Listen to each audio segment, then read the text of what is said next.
بسم الله الرحمن الرحيم. الحمد لله رب العالمين الرحمن الرحيم مالك يوم الدين. الحمد لله الذي علم بالقلم، علم الإنسان ما لم يعلم. الحمد لله الذي هدانا لنور الإسلام وأرشدنا لطريق العلم والإيمان. أشهد أن لا إله إلا الله وحده لا شريك له، وأشهد أن محمدا عبده ورسوله، صلى الله عليه وآله وصحبه وسلم تسليما كثيرا. أما بعد، فاتقوا الله يا أمة الإسلام، واعلموا أن دينكم دين علم ومعرفة وثقافة، وليس دين جهل تخرص أو خرافة. كلما كان المسلم أكثر علما بدينه كان أحرى أن يتمسك به ويثبت إليه.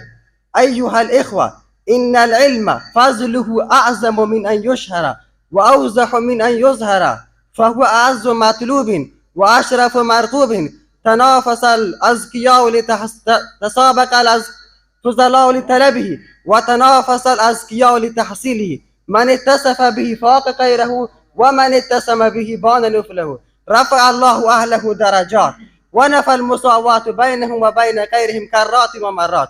يقول الله عز وجل: يرفع الله الذين آمنوا منكم والذين أوتوا العلم درجات. فقال ابن عباس رضي الله عنهما: العلماء فوق المؤمنين 100 درجة، وما بين درجتين 100 العام.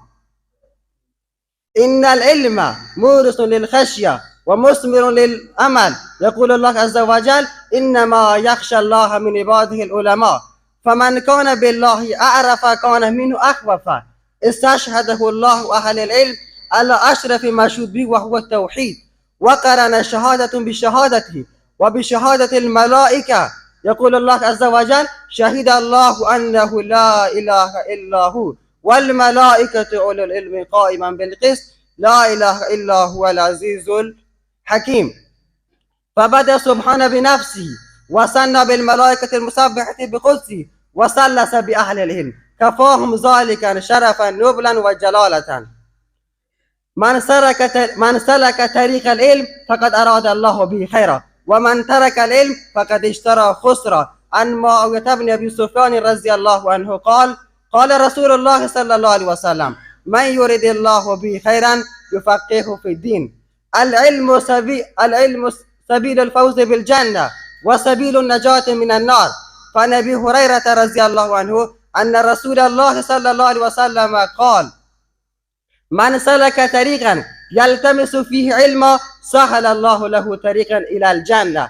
العلم يبقى أثره للإنسان حيا أو ميتا، فيخلد ذكره عند الورى وإن كان تحت التراب مدفونا. فعن أبي هريرة رضي الله عنه قال: إذا مات ابن آدم انقطع عنه عمله إلا من ثلاث: أو صدقة جارية، أو علم ينتفع به، أو ولد صالح يدعو له. صاحب العلم محبوب في السماء والأرض، يحبه الله ويحبه خلقه. فعن أبي الدرداء رضي الله عنه قال: سمعت رسول الله صلى الله عليه وسلم يقول: من سلك طريقا يبتغي فيه علما سهل الله له طريقا إلى الجنة. وإن الملائكة لتزو أجنحتها لطالب العلم رزقا بما يصنع. وإن العالم ليستغفر له من في السماوات ومن في الأرض. فضل العالم على العابد كفضل القمر على سائر الكواكب.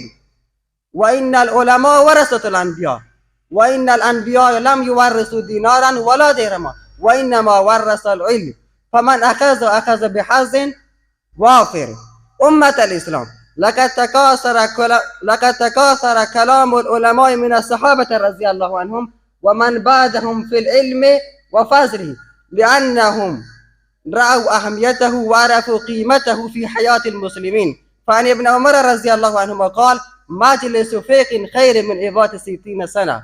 وعن علي رضي الله عنه قال: كفى بالعلم الشرف أن يدعيه من لا يحسنه ويفرح إذا نسب إليه، وكفى بالجهل ذما أن يدعيه كفى بالجهل أن يدعيه منه فمن هو فيه. قال الإمام الأحمد: لا شيء يعدل العلم إذا صحت نيته. فقيل له: كيف تسينها؟ قال: أن ينوي رفع الجهل عن نفسه ورفع الجهل عن غيره. قال الشافعي: طلب العلم أفضل من صلاة النافلة، وليس بعد الفرائض أفضل من طلب العلم. من لا يحب العلم فلا خير فيه، فلا يكون بينك وبينه معرفة ولا صداقة. قال الفضيل بن عياض رحمه الله: لم يؤت أحد في الدنيا شيء أفضل من النبوة، ومن بعد النبوة طلب العلم والفقه. وعن معاذ بن جبل رضي الله عنه قال: تعلموا العلم فإن تعلمه لله خشية، طلبه عبادة، ومذاكرته تسبيح، وبذله قربة، والبحث عنه جهاد، وتعليمه من لا يعلمه صدقة. أفبعد هذه الآيات القرآنية والأحاديث النبوية والآثار السلفية نترك طلب العلم في أنفسنا أو في أولادنا؟ أقول قولي هذا، أستغفر لي ولكم فاستغفروه إنه هو الغفور.